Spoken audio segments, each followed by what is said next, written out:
Hello everyone from this side Adarsh Kumar.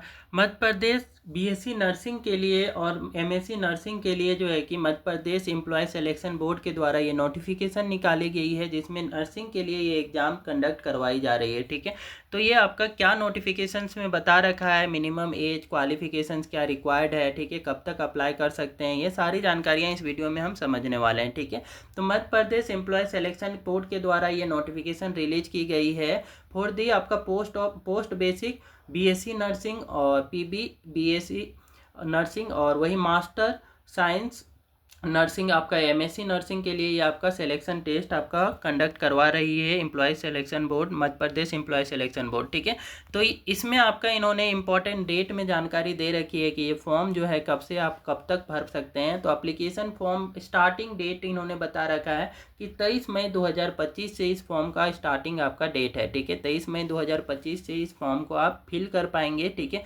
Last यहाँ पे form fill up करने का जो डेट बता रखा है इन्होंने वो 6 जून 2025 रखा है। ठीक है, 6 जून 2025 तक लास्ट आप इस फॉर्म को यहाँ पे फिलअप कर पाएंगे। ठीक है, एग्जामिनेशन फ़ी का आपका लास्ट पेमेंट का जो डेट है वो यहाँ पे 6 जून 2025 रखा हुआ है। ठीक है, और लास्ट आपका करेक्शन डेट जो दे रखा है, ठीक है, लास्ट डेट ऑफ करेक्शन, ठीक है, आपका कोई मिस्टेक हो जाती है फॉर्म को फिलअप करते समय तो आप उसको लास्ट कब तक करेक्ट कर सकते हैं। ठीक है, तो वो 11 जून 2025 तक कर सकते हैं। ठीक है, तो सारी चीज़ें करेक्ट वे में ही फिल करना है।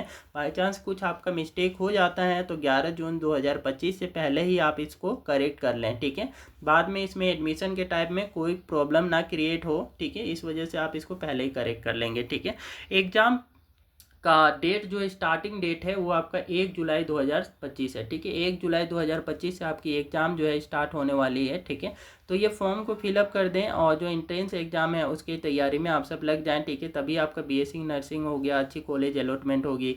एमएससी नर्सिंग में अच्छी कॉलेज की अलॉटमेंट के लिए आपको अच्छी मेरिट में नाम मार्क्स आनी चाहिए। ठीक है, तो यहाँ पे एडमिट कार्ड रिलीज जो होगी एग्ज़ाम के कुछ दिन पहले ही आपका एडमिट कार्ड यहाँ पे अवेलेबल करवा दिया जाएगा। ठीक है, एप्लीकेशन फ़ी की बात करें तो एप्लीकेशन फ़ी जो रखा गया है, ठीक है, बीएससी नर्सिंग और एमएससी नर्सिंग के फॉर्म को फिलअप करने के लिए वो जनरल और अदर स्टेट का कोई कैंडिडेट इसको फॉर्म को फिलअप करना चाहता है तो उनको 560 रुपये पे करना पड़ेगा। ठीक है, तो 560 रुपये यहाँ पे अदर स्टेट के स्टूडेंट और जनरल कैटेगरी के स्टूडेंट के लिए रखा गया है। वही कोई भी रिजर्व कैटेगरी से आप बिलोंग करते हैं, रिजर्व कैटेगरी में कौन कौन से आते हैं तो इकोनॉमिकली वीकर सेक्शन आ जाते हैं, ईडब्ल्यूएस वाले। ठीक है, अदर बैकवर्ड क्लास के स्टूडेंट हो जाते हैं, ओबीसी के कैंडिडेट। ठीक है, वही शेड्यूल कास्ट के कैंडिडेट हो जाते हैं। ठीक है, एससी कैंडिडेट और वही एसटी कैंडिडेट। ठीक है, शेड्यूल ट्राइब्स के जो कैंडिडेट हैं उनको 310 रुपये का यहाँ पे पेमेंट करना है। ठीक है, वो रिजर्व कैटेगरी के अंतर्गत आते हैं और उनको 310 रुपये पेमेंट करना है, जिनमें से पोर्टल फ़ी इनको 60 रुपये लगने वाला है जो कि इंक्लूडेड है। ठीक है,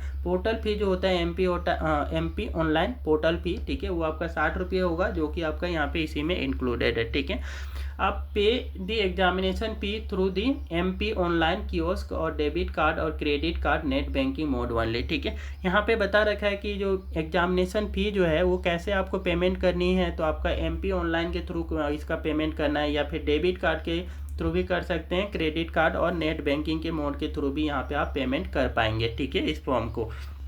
ठीक है, अब बात करें कि एमपी मध्य प्रदेश का एम्प्लॉयमेंट सिलेक्शन बोर्ड के नर्सिंग एडमिशन टेस्ट 2025 के लिए एज लिमिट कितनी रखी गई है। ठीक है, तो ये जो एज लिमिट काउंट होगी वो आपका 31/12/2025 से काउंट होगी। ठीक है, तो 31/12/2025 दैट मीन्स क्या कि 31 दिसंबर 2025 को कम से कम आपका 17 साल होना चाहिए। ठीक है, मिनिमम एज रिक्वायर्ड जो है यहाँ पे 17 साल है, इसलिए 31/12/2025 को मिनिमम 17 साल के आप हो रहे हैं तभी इस फॉर्म को फिलअप करने के लिए एलिजिबल होंगे। ठीक है, उससे कम एज है तो आप इस फॉर्म को फिलअप नहीं कर पाएंगे। ठीक है, वही मैक्सिमम एज के लिए यहाँ कोई आपका एनए लिखा हुआ है, कोई यहाँ लिमिट नहीं दे रखा है। ठीक है, एज रिलैक्सेशन की बात कही गई है कि एज रिलैक्सेशन जो है वो एज पर दी Madhya Pradesh post basic BSc nursing की जो और master of science nursing MSc nursing का जो सिलेक्शन टेस्ट है, एडमिशन टेस्ट रोल, उसके आधार पे दिया जाएगा। ठीक है, तो यहाँ पे एक्स्ट्रा एज रिलैक्सेशन जो है कि चाहते हैं तो आपको कुछ इसके आधार पे ही दिया जाएगा। ठीक है, एम्प्लॉयमेंट सिलेक्शन बोर्ड के द्वारा जो बीएससी नर्सिंग और एमएससी नर्सिंग के जो सिलेक्शन टेस्ट का जो रूल है उसी के आधार पर। ठीक है, अब बात करें कि एडमिशन डिटेल की, ठीक है। तो एडमिशन डिटेल्स जो हैं उसमें बता रखा है कि कोर्स नेम में कि Madhya Pradesh post basic BSc nursing करना चाहते हैं आप, ठीक है, पीबी बीएससी, ठीक है, नर्सिंग। तो आपको यहाँ पे टोटल सीट, यहाँ पे कोई सीट नहीं होती इसमें, आपका बेसिकली मेरिट में अच्छा नाम आता है तो अच्छी कॉलेज की अलॉटमेंट होगी, ठीक है। ये बेसिकली यहाँ पे जो है कि क्राइटेरिया जो मांगी गई है इनके लिए, ठीक है, बीएससी नर्सिंग के लिए, वो 3 years GNM course with minimum 45 marks, ठीक है। 3 साल का आपका जीएनएम कोर्स कर रखे हैं, ठीक है, अब मिनिमम आपका 45 मार्क्स के साथ में, ठीक है। तो आप इस फॉर्म को फिलअप कर सकते हैं। मोर एलिजिबिलिटी डिटेल के लिए आप नोटिफिकेशन पे जा करके उनको पढ़ सकते हैं, ठीक है। तो बीएससी नर्सिंग आप करने के लिए ये आपका 3 ईयर जीएनएम कोर्स आपका यहाँ पे विथ 45 मार्क्स मिनिमम आपका मांगा गया, ठीक है। वही बात करें कि मास्टर, ठीक है, मास्टर करना चाहते हैं आप, ठीक है, Madhya Pradesh master of science nursing करना चाहते हैं, एमएससी नर्सिंग करना चाहते हैं, ठीक है। तो इसमें आपका बीएससी नर्सिंग होना चाहिए या फिर पोस्ट बीएससी नर्सिंग होना चाहिए विथ मिनिमम 45% मार्क, ठीक है। आपने बीएससी नर्सिंग कर रखा है या पोस्ट बेसिक बीएससी नर्सिंग कर रखा है, ठीक है, उसमें भी कम से कम 45% मार्क के साथ में तो ही आप इस फॉर्म को भरने के लिए एलिजिबल होंगे। तो ये आपका क्वालिफिकेशन है जो इनके द्वारा आस्क की गई है, पूछी गई हैं, ठीक है। मोर एलिजिबिलिटी डिटेल के लिए आप इसकी नोटिफिकेशंस पे जा करके पढ़ सकते हैं, लेकिन बेसिक जो रिक्वायरमेंट है वो इस फॉर्म को फिलअप करने में वो आपकी यही है, ठीक है। अब बात करें कि इनका जो है कि डिस्ट्रिक्ट कहाँ कहाँ पे ये एग्ज़ाम को कंडक्ट करवाने वाले हैं, ठीक है।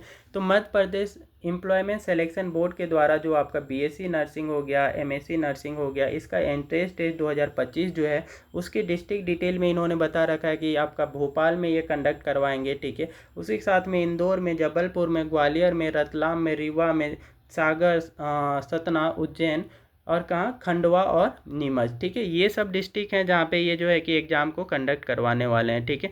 तो इनमें से जो भी आपका जो क्लोज डिस्ट्रिक्ट होता है, सामने का डिस्ट्रिक्ट होता है, ठीक है, आप उस डिस्ट्रिक्ट के लिए ही अप्लाई करें सो दैट जो है कि आपका एग्जामिनेशन के डे में ज़्यादा फ्रस्ट्रेशन ना हो, लॉन्ग ट्रेवल करना ना पड़े, ठीक है। तो इन सब चीज़ों को ध्यान में रखते हुए ही एग्ज़ाम का जो सिटी होता है वो सेलेक्ट करना होता है। ये नहीं कि हम क्या है कि दूर का सेलेक्ट कर लेंगे तो घूमने का मौका मिलेगा, ऐसा माइंड में नहीं रखना है, ठीक है। ये हमें जो है कि सामने का सिटी सेलेक्ट करते हैं, ठीक है, तो वहाँ पे आपके क्या होती है कि एक तो थकावट नहीं होगी, तो एग्ज़ाम आपका क्या होगा, ट्रेवल थकावट नहीं होने की वजह से आपके एग्ज़ाम अच्छी जाएंगी, ठीक है। वरना क्या होता है कि आप थक जा गए रहेंगे तो फाइनली वहाँ पे स्ट्रेस की वजह से जितना स्कोर करना चाहिए उससे कुछ कम स्कोर हो जाती है आपका, ठीक है। तो भोपाल हो गया, इंदौर हो गया, जबलपुर हो गया, ग्वालियर हो गया, रतलाम हो गया, रीवा हो गया, सागर हो गया, सतना, उज्जैन, खंडवा और नीमच, इनमें से कोई सा भी आपका नज़दीक का पड़ता है, ठीक है। तो उस सिटी को ही आप सेलेक्ट करेंगे, उस डिस्ट्रिक्ट को ही आप यहाँ पे सेलेक्ट करेंगे यहाँ, ठीक है। तो ये थी इम्पॉर्टेंट अपडेट आपका। तो यहाँ पे बीएससी नर्सिंग और एमएससी नर्सिंग से रिलेटेड एग्ज़ाम के रिलेटेड, ठीक है। तो इस टाइप की और भी गवर्नमेंट जॉब से रिलेटेड नोटिफिकेशंस पाने के लिए और साथ ही आपका गवर्नमेंट की जो एग्जामिनेशंस होती हैं उसकी नोटिफिकेशंस पाने के लिए, उनकी पूरी डिटेल्स पाने के लिए कृपया वीडियो को लाइक करें, शेयर करें और चैनल को सब्सक्राइब कर लें।